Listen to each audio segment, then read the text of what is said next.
नमस्कार दोस्तों, आप सभी का हमारे भक्ति एंड फन वीडियो चैनल में स्वागत है। आज मैं आप लोग को हनुमान जयंती की व्रत कथा सुनाने जा रही हूँ। तो चलिए भक्तों, श्रवण करते हैं। भारत में हनुमान जयंती का पर्व बेहद धूमधाम से मनाया जाता है। मान्यता अनुसार इस दिन भगवान हनुमान का जन्म हुआ था, इसलिए इस दिन भगवान हनुमान के मंदिरों में भक्तों का तांता लग जाता है। इस साल ये पावन पर्व 23 अप्रैल को मनाया जा रहा है। खास बात यह है कि इस साल इस त्यौहार वाले दिन मंगलवार पड़ रहा है, जिस वजह से इसका महत्व और भी ज़्यादा बढ़ गया है। तो चलिए भक्तों, अब कथा श्रवण करते हैं। भगवान हनुमान की माता का नाम अंजनी और पिता का नाम वानर राज केसरी है। स्कंद पुराण अनुसार ऋषि मतंग के कहने पर एक बार माता अंजना और वानर राज केसरी वेंकटाचल पर्वत पर गए, जहां दोनों ने पुष्पकर्णी तीर्थ स्थान में स्नान किया और फिर वहां भगवान वेंकटेश को प्रणाम किया। इसके बाद दोनों ने आकाश गंगा तीर्थ में जाकर वायुदेव की आराधना की।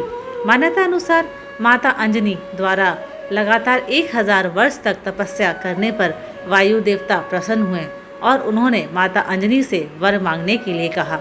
तब माता अंजनी ने संतान प्राप्ति की इच्छा जाहिर की। कहते हैं इसी वरदान के बाद में माता अंजनी को भगवान संकट मोचन हनुमान जी की प्राप्ति हुई। भगवान हनुमान का नाम केसरी नंदन मारुति भी है, लेकिन इनका नाम हनुमान कैसे पड़ा, इसकी कहानी हम आपको बताते हैं। कहते हैं अपनी बाल्यावस्था में एक दिन मारुति नंदन जब नींद से जागे तो उन्हें बहुत तेज भूख लग गई। अचानक से उन्हें एक पेड़ पर लाल रंग का पका हुआ फल नजर आया, जिसे खाने के लिए वो निकल पड़े, लेकिन वो कोई पका हुआ फल नहीं था बल्कि सूर्यदेव थे। कहते हैं जिस दिन ये घटना हुई उस दिन अमावस्या थी और सूर्य को राहु ग्रहण लगने वाले थे, लेकिन राहु के ग्रहण लगने से पहले ही हनुमान जी ने सूर्य को निगल लिया, जिससे राहु दुविधा में पड़ गए कि आखिर क्या हो रहा है। इसके बाद उन्होंने इंद्र देवता से सहायता मांगी।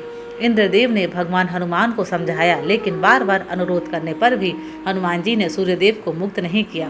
कहते हैं इसके बाद इंद्रदेव ने गदा से हनुमान जी के मुख पर प्रहार किया, जिससे सूर्यदेव मुक्त हुए, लेकिन मारुति बेहोश होकर पृथ्वी पर गिर गए। पवन देव ने जब ये देखा तो बेहद क्रोधित हुए और मारुति को अपने साथ एक गुफा में लेकर अंतर ध्यान हो गए, जिसके बाद पृथ्वी पर त्राही त्राही मच गई। फिर इस विनाश को रोकने के लिए सभी देवों ने इंद्रदेव से आग्रह किया कि वह क्रोध त्याग दे और पृथ्वी पर वापस आ जाए। इसी के बाद सभी देवताओं ने वरदान स्वरूप अलग अलग शक्तियाँ मारुति को प्रदान की और उन्हें हनुमान जी के नाम से पूजनीय होने का वरदान दिया। अब मैं आप लोग को हनुमान जी के जन्म से जुड़ी एक अन्य कथा सुनाने जा रही हूँ। बजरंगबली का जन्म चैत्र पूर्णिमा को मंगलवार के दिन चित्रा नक्षत्र और मेष लगन में सुबह 6 बजे हुआ था।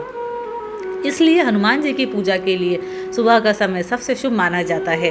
हनुमान जी के जन्म से जुड़ी एक पौराणिक कथा अनुसार सतयुग में जब राजा दशरथ ने संतान प्राप्ति के लिए गुरु वशिष्ठ के मार्गदर्शन में पुत्र कामेष्टि यज्ञ करवाया, तो ये यज्ञ संपन्न होते ही यज्ञ कुंड से अग्निदेव स्वयं खीर का पात्र लेकर प्रकट हुए। इस खीर को राजा दशरथ ने अपनी तीनों रानियों को बांट दिया। कहते हैं उसी वक्त रानी केके के हाथों से एक चील ने थोड़ी सी खीर छीन ली और वह इस खीर को अपने मुख में भरकर उड़ गई। जब चील देवी अंजनी के आश्रम से होकर गुजरी तो उस वक्त अंजनी ऊपर देख रही थी। तब अंजनी के मुख में खीर का कुछ भाग गिर गया, जिसकी वजह से वह गर्भवती हुई और उन्हें चैत्र मास की पूर्णिमा को पुत्र रूप में भगवान हनुमान की प्राप्ति हुई। अब चलिए भक्तों, हनुमान जी की आरती श्रवण करते हैं।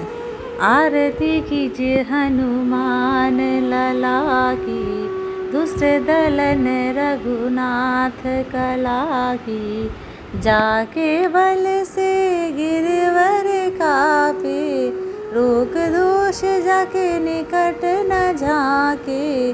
अंजनी पुत्र महाबल दाई, संतन के प्रभु सदा सहाई।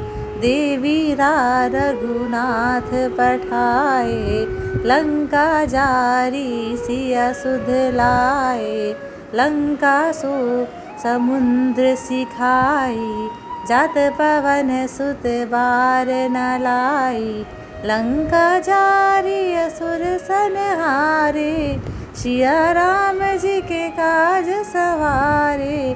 लक्ष्मण मूर्छित पड़े सकारे, आनी संजीवन प्राण उबारे, बैठी पताल तोरी जमकारे, अहि रावण की भुजा उखाड़े, बाएं भुजा असुर दल मारे, दाहिने भुजा संत जन तारे, सुर नर मुनि जन आरती उतारे, जय जय जय हनुमान उचारे, कंचन थार कपूर लो छाई, आरती करत अंजना माई, लंक विंध्वंस किन रघुराई, तुलसीदास प्रभु की रीति गाई, जो हनुमान जी की आरती गावे, बसी वैकुंठ परम पद पावे, आरती कीजिए हनुमान लला की, दुष्ट दलन रघुनाथ कला की। धन्यवाद। आशा करती हूँ कि आपको ये मेरे वीडियोस पसंद आते हैं। अगर आपको ये मेरे वीडियोस पसंद आते हैं तो प्लीज़ लाइक, शेयर और सब्सक्राइब ज़रूर करें। आप सभी को हनुमान जयंती की हार्दिक शुभकामनाएं।